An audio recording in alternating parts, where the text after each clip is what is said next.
السلام علیکم ورحمۃ اللہ وبرکاتہ۔ میں ہوں عمران خان اور آپ دیکھ رہے ہیں میرے چینل مومن اسلامی۔ خلیفہ ہارون رشید عباسی خاندان کا پانچواں خلیفہ تھا۔ عباسیوں نے طویل عرصے تک اسلامی دنیا پر حکومت کی، لیکن ان میں سے شہرت صرف ہارون رشید کو نصیب ہوئی۔ ہارون رشید کے دور میں ایک بار بہت بڑا قحط پڑ گیا۔ اس قحط کے اثرات سمرقند سے لے کر بغداد تک اور کوفہ سے لے کر مراکش تک ظاہر ہونے لگے۔ ہارون رشید نے اس قحط سے نمٹنے کے لیے تمام تدابیر آزما لیے۔ اس نے غلے کے گودام کھول دیے، ٹیکس معاف کر دیے، پوری سلطنت میں سرکاری لنگر خانے قائم کر دیے، لیکن اس کے باوجود عوام کے حالات ٹھیک نہ ہوئے۔ ایک رات ہارون رشید پریشانی کے حال میں تھا، اسے نیند نہیں آ رہی تھی۔ پریشانی کے اس عالم میں اس نے اپنے وزیر اعظم یحییٰ بن خالد کو طلب کیا۔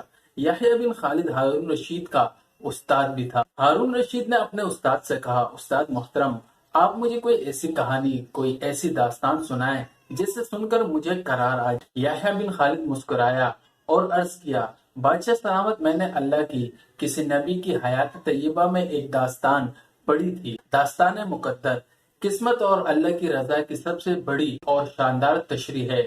آپ اگر اجازت دیں تو میں وہ داستان آپ کے سامنے دہرا دوں۔ بادشاہ نے بے چینی سے کہا، استاد جی فوراً سنائیں، میری جان حلق میں اٹک رہی ہے۔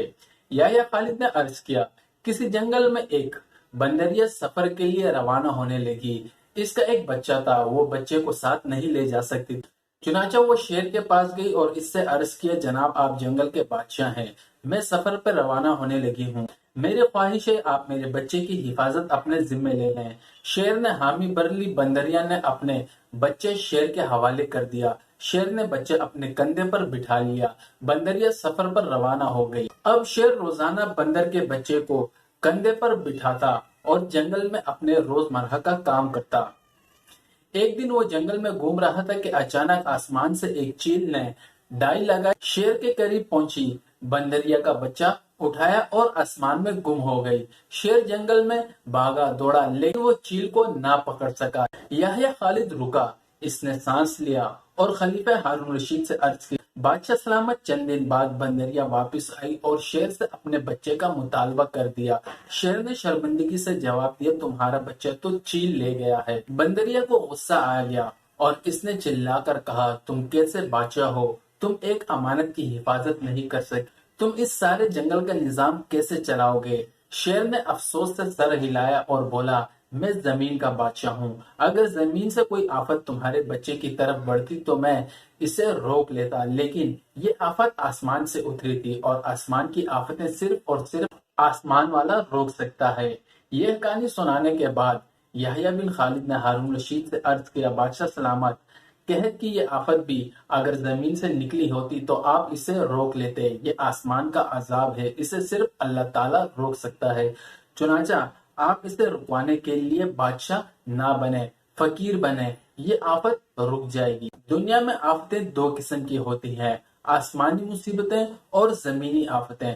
آسمانی آفت سے بچنے کے لیے اللہ تعالیٰ کا راضی ہونا ضروری ہوتا ہے، جبکہ زمینی آفت سے بچاؤ کے لیے انسانوں کا متحد ہونا، وسائل کا بھرپور استعمال اور حکمرانوں کا اخلاص درکار ہوتا ہے۔ یحییٰ بن خالد نے ہارون رشید کو کہا تھا، بادشاہ سلامت، آسمانی آفتیں اس وقت تک ختم نہیں ہوتی جب تک انسان اپنے رب کو راضی نہیں کر لیتا۔ آپ اس آفت کا مقابلہ بادشاہ بن کر نہیں بلکہ فقیر بن کر کریں، اللہ کے حضور گر جائیں، اس سے توبہ کیجیے، اس سے مدد مانگیے۔ دنیا کے تمام مسائل اور ان کا حل کے درمیان صرف اتنا فاصلہ ہوتا ہے جتنا ماتے اور جائے نماز میں ہوتا ہے، لیکن افسوس ہم اپنے مسائل کا حل کے لیے 7 سمندر پار تو جا سکتے ہیں، لیکن ماتے اور جائے نماز کے درمیان موجود چند انچ کا فاصلہ طے نہیں کر سکتے۔ دوستو، چلتے چلتے ایک آخری بات عرض کرتا ہوں، اگر کبھی کوئی ویڈیو، کوئی کال، کوئی واقعہ یا تحریر وغیرہ اچھی لگا کرے تو مطالعہ کے بعد یا ویڈیو دیکھنے کے بعد تھوڑی سی زحمت فرما کر اسے شیئر ضرور کیجیے۔